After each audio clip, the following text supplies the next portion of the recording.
ఖడక్పూర్ అనే పేరున్న గ్రామంలో ఢూండు అనే ఒక మొండి అబ్బాయి ఉండేవాడు. అతను ఎవరి మాట వినేవాడు కాదు. ఎప్పుడూ తనకి తోచిందే చేసేవాడు. తర్వాత బాధపడేవాడు. ఏరా డుండు, నీ గేదె ఆరోగ్యం ఎలా ఉంది? చాచా, నా గేదె చనిపోయింది. ఎందుకు? డాక్టర్ని పిలిపించలేదా? డాక్టర్ వస్తే 400 ఖర్చవుతుంది చాచా. ఓరి పిచ్చోడా, ఇప్పుడు 2 లక్షలు నష్టపోయావు. దాని సంగతేంటి? నీ ఇష్టం వచ్చినట్టు చేస్తే నష్టపోతావు. ఎండాకాలం మొదలవబోతోంది. ఢోండు వాటర్ మిలన్లను పండించాలని అనుకుంటాడు. మార్కెట్కి వెళ్లి విత్తనాలు తీసుకువచ్చి తన పొలంలో నాటుతాడు.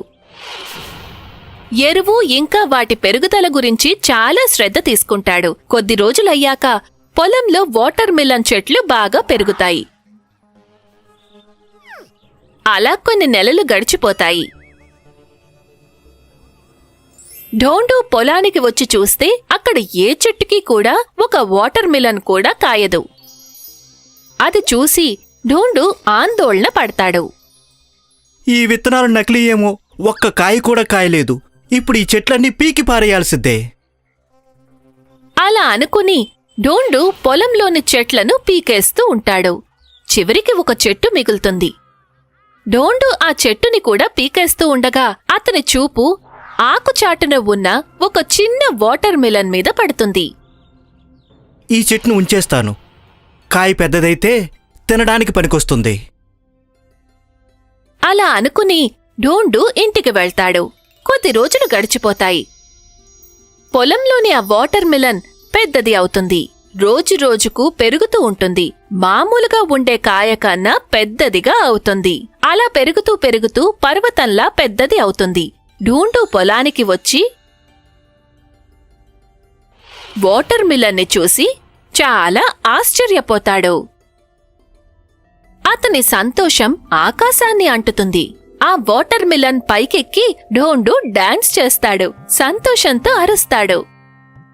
ఢోండు అరుపులు విని ఊరి వాళ్లందరూ అతని పొలానికి వచ్చి వాటర్ మిలన్ని చూసి ఆశ్చర్యపోతారు. ఇది వాటర్ మిలానా లేక పర్వతమా?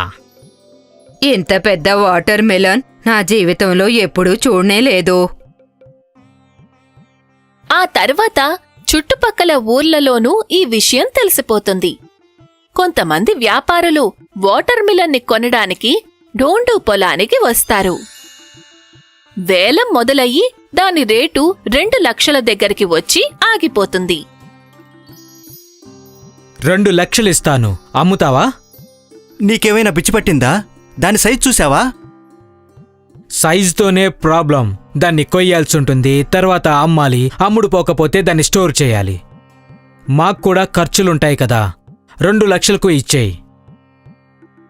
కాని ఢోండు ఒప్పుకోకపోవడంతో వ్యాపారులు వెళ్ళిపోతారు. ఒకరోజు ఢోండు తన ఫ్రెండ్ వాటర్ మిలన్ దుకాణంలో కూర్చొని బాధపడుతూ ఉంటాడు. అతని ఫ్రెండ్ ఒకరికి వాటర్ మిలన్ అమ్ముతుంటాడు. ఏమండి, లోపల ఎర్రగా ఉంటుంది కదా? అరే, నాకెలా తెలుస్తుంది? నేనేమైనా లోపల దూరు చూశానా? అది వినగానే ఢోండు బుర్రకి ఒక తెలివైన ఆలోచన వస్తుంది. ఢోండు ఆ ఫ్రెండ్తో ఇలా అంటాడు. అందరూ ఈ వాటర్ మిలన్ ఎందుకు తింటారు? వేడి తగ్గించుకునేందుకు. వేడి తగ్గించుకునేందుకు వాటర్ మిలన్ తిన్నప్పుడు వాటర్ మిలన్లో మనం ఎందుకు ఉండకూడదు? వెంటనే ఢోండు అక్కడ్నుండి పరిగెత్తి పనివాళ్లను తీసుకుని పొలానికి వెళ్తాడు. వాటర్ మిలన్ లోపల ఒక ఇల్లు తయారు చేయండి. జనం దీన్ని తినేందుకు కాదు, ఇందులో ఉండడానికి వస్తారు. పనివాళ్లు తమ పనిని మొదలు పెడతారు. రాత్రి పగలు పనిచేసి 1 వారం రోజులలోపే వాటర్ మిలన్ లోపల 200 గదులు ఉన్న ఇల్లును తయారు చేస్తారు. ఆ తర్వాత ఢోండు అన్ని చోట్ల వాటర్ మిలన్ ఇల్లు గురించి బాగా పబ్లిసిటీ చేస్తాడు. ఒకరోజు ఢోండు వాటర్ మిలన్ ఇంటి ముందు నిలబడి ఉంటాడు. అప్పుడే అక్కడికి ఒక ఇంపోర్టెడ్ కారు వచ్చి ఆగుతుంది. కారులో నుండి ఒక జంట దిగి ఢోండు దగ్గరికి వస్తారు. డుండు అంటే మీరేనా? నేనే, చెప్పండి.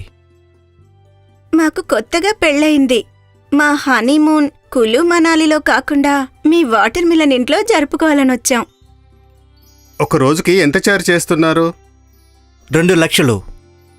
ఇంకేముంది, వాళ్ళు 2 లక్షలు ఇచ్చి ఇద్దరు వాటర్ మిలన్ లోకి వెళ్లి హనీమూన్ చేసుకుంటారు. తర్వాత డోండు వాటర్ మిలన్ ఇంట్లో ఒక హోటల్ కూడా ఓపెన్ చేస్తాడు. దాంతో అతనికి ఇంకా లాభం వస్తుంది. పెద్ద పెద్ద యాక్టర్స్, క్రికెటర్స్, లీడర్స్ ఇంకా ఫారినర్స్ హనీమూన్ చేసుకునేందుకు వాటర్ మిలన్ హౌస్ కి వస్తుంటారు. దాంతో డోండు కోటీశ్వరుడు అవుతాడు. ఒకరోజు ఒక మ్యూజియం నుండి కొంతమంది డోండు దగ్గరికి వచ్చి ఇలా అంటారు. మేము ఈ వాటర్ మిలన్ ఇంటిని మ్యూజియంలో పెట్టాలనుకుంటున్నాం. చెప్పు, నీకెంత డబ్బు కావాలి? నాకు దీన్ని అమ్మాలని లేదు. అమ్మేయ్. ఎలాగూ వర్షాకాలంలో ఇక్కడికి ఎవరూ రారు. ఖాళీగా ఉంటే పాడైపోతుంది. మేం దీన్ని ఒక టెక్నిక్తో 1000 సంవత్సరాలు కాపాడుతాం. అయినా కూడా డోండు అమ్మడానికి ఒప్పుకోడు. కాని ఏదైతే జరిగేది ఉందో అదే జరిగింది. ఎండాకాలం అయిపోగానే వర్షాలు మొదలవుతాయి. ఆ వాటర్ మిలన్ ఇంటికి తాళం వెయ్యాల్సి వస్తుంది. ఇప్పుడు వాటర్ మిలన్ ఇంటికి ఎవ్వరూ రావడం లేదు. వర్షాల కారణంగా డోండు కూడా 2 వారాలు ఇంట్లోనే ఉండిపోతాడు. వర్షాలు ఆగిపోగానే డోండు పొలానికి వెళ్తాడు.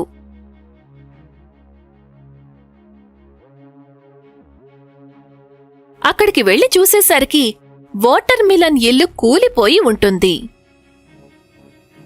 భయంకరమైన దుర్వాసన వస్తుంది. అది చూసిన డోండు బోరుబోరున ఏడుస్తాడు. ఓరి దేవుడా, ఎంత పనైపోయింది! ఓరి దేవుడా, ఎంత పనైపోయింది! నా సర్వస్వం పాడైపోయింది.